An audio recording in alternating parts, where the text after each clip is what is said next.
നമസ്കാരം പ്രിയമുള്ളവരെ. പലതരത്തിലുള്ള വാർത്തകളാണ് നമ്മുടെ ചുറ്റും നമ്മൾ കാണുന്നത്.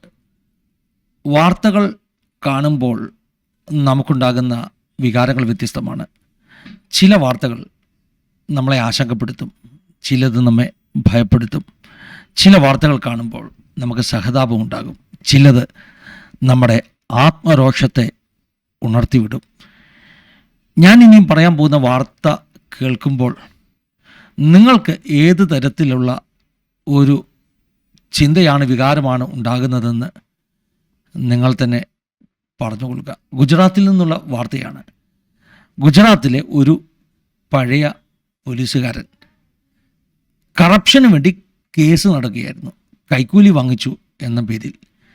കൈക്കൂലി വാങ്ങിച്ച പേരിൽ കേസ് നടക്കുന്ന ഒരാളോട് നമുക്ക് സഹതാപമാണോ തോന്നുന്നത്, അതോ അദ്ദേഹത്തെ ശിക്ഷിക്കാതെ വെറുതെ വിട്ടു കേൾക്കുമ്പോൾ ആത്മരോഷമാണോ തോന്നുന്നത്? എന്താണ് നമുക്കുണ്ടാകേണ്ട ഒരു ചിന്ത? ബാബുഭായിയുടെ കഥ മുഴുവൻ നിങ്ങൾ കേട്ട് കഴിഞ്ഞിട്ട് തീരുമാനിക്കുക. ബാബുഭായ് പ്രജാപതി എന്ന് പറയുന്ന ഈ ഗുജറാത്തി പോലീസ് കോൺസ്റ്റബിൾ ഇന്നേക്ക് 30 വർഷങ്ങൾക്ക് മുമ്പ് അദ്ദേഹം ഒരു 20 രൂപ കൈക്കൂലി വാങ്ങിച്ചു. എത്ര വർഷം മുമ്പാണ്? 30 വർഷങ്ങൾക്ക് മുമ്പ് 20 രൂപ കൈക്കൂലി വാങ്ങിച്ചു. ആൾ സസ്പെൻഷനിലായി, പോലീസ് കേസായി. കഴിഞ്ഞ 30 വർഷം ഈ കേസ് നടക്കുകയായിരുന്നു. എത്ര രൂപ കൈക്കൂലി? 20 രൂപ. 20 കോടിയോ 200 കോടിയോ ഒന്നും അല്ല കേട്ടോ, വെറും 20 രൂപ കൈക്കൂലി. 96 കേസിനാസ്പദമായ സംഭവങ്ങൾ നടക്കുന്നു. 97 ഈ ബാബുഭായ് പ്രജാപതിക്കെതിരെ ചാർജ് ഷീറ്റ് ഇടുന്നു. പക്ഷേ വാദം നടക്കുവാൻ, സാക്ഷികളെ വിസ്തരിക്കുവാൻ 2003 വരെ കാത്തിരിക്കേണ്ടി വന്നു. 2004 ബാബുഭായിയെ ശിക്ഷിച്ചു.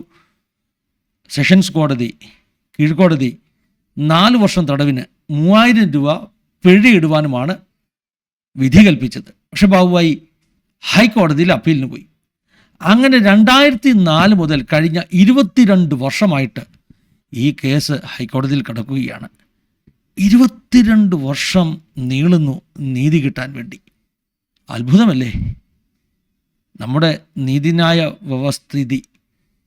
ജസ്റ്റിസ് ഡിലൈഡ് എന്ന് പറയുന്നത്, വൈകിയെത്തുന്ന നീതി എന്ന് പറയുന്നത്, അത് ജസ്റ്റിസ് ഡിനൈഡ്, നീതി നിഷേധിച്ചതിന് തുല്യമാണെന്ന് ഒരു പറച്ചിൽ തന്നെയുണ്ട്. എന്താണെങ്കിലും ഫെബ്രുവരി മാസം 4 തീയതി 2026 ഗുജറാത്ത് ഹൈക്കോടതിയുടെ വിധി വന്നു.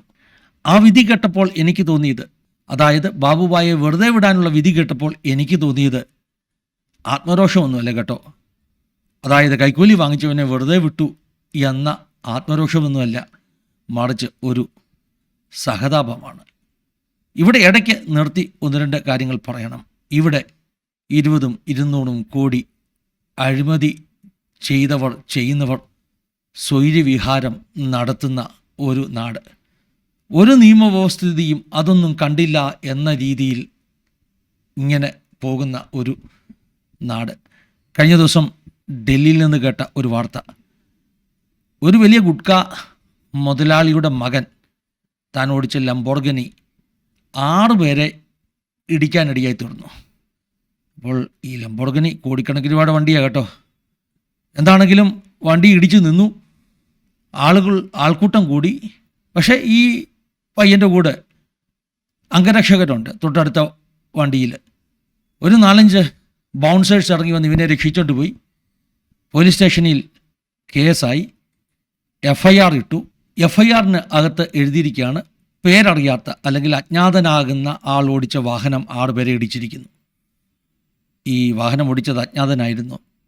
വീഡിയോ സോഷ്യൽ മീഡിയ മുഴുവൻ പ്രചരിക്കുകയാണ്. ബൗൺസേഴ്സ് വന്ന് ഡ്രൈവിംഗ് സീറ്റിൽ നിന്ന് ഈ പയ്യനെ രക്ഷിച്ചുകൊണ്ട് പോകുന്ന വീഡിയോ സോഷ്യൽ മീഡിയ മുഴുവൻ പ്രചരിച്ചിരിക്കുകയാണ്. പക്ഷെ പോലീസിന് മാത്രം ഈ ആളിനെ തിരിച്ചറിയാൻ പറ്റിയിട്ടില്ല.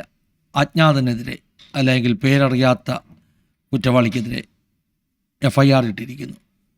അടുത്ത ദിവസം പിന്നെയും വാർത്ത വന്നു, ജാമ്യം എടുക്കാനൊക്കെ വേണ്ടി വന്ന വക്കീൽ വന്ന് പത്രക്കാരോട് പറയുകയാണ്, അത് അവനൊന്നുമല്ലല്ലോ വണ്ടി ഓടിച്ചത്, വേറെ ആരുണ്ടാ വണ്ടി ഓടിച്ചത്. വണ്ടി ഓടിച്ച ആളുടെ പേരിൽ പോലീസ് കേസെടുത്ത് FIR ഒക്കെ ഇടും. അവന് പ്രശ്നമൊന്നുമില്ല, കാരണം അവനല്ല വണ്ടി ഓടിച്ചത്. എന്താണെങ്കിലും സോഷ്യൽ മീഡിയ മുഴുവൻ ഈ വീഡിയോ നടന്നതുകൊണ്ട് ഈ ഹിന്ദിയിലെയൊക്കെ വലിയ സോഷ്യൽ മീഡിയ മാധ്യമ പ്രവർത്തകരുണ്ട്. അതായത് മറ്റ് പബ്ലിക് മീഡിയക്കാരിലും അധികമായിട്ട് ഇന്ന് ആളുകൾ കേൾക്കുന്നത് ഇത്തരം മാധ്യമ പ്രവർത്തകരെയാണ്. 80 ലക്ഷം 1 ലക്ഷം ഒക്കെ സബ്സ്ക്രിപ്ഷനുള്ള ഹിന്ദി യൂട്യൂബേഴ്സാണ്. അവരെല്ലാം ഈ വീഡിയോ കൊണ്ട് കാണിക്കാൻ തുടങ്ങി. പോലീസിന് തിരിച്ചറിയാൻ പറ്റാത്ത ആൾ ഇന്നതാണ്, ഇതാണ് ആളെന്ന് കാണിക്കാൻ തുടങ്ങി.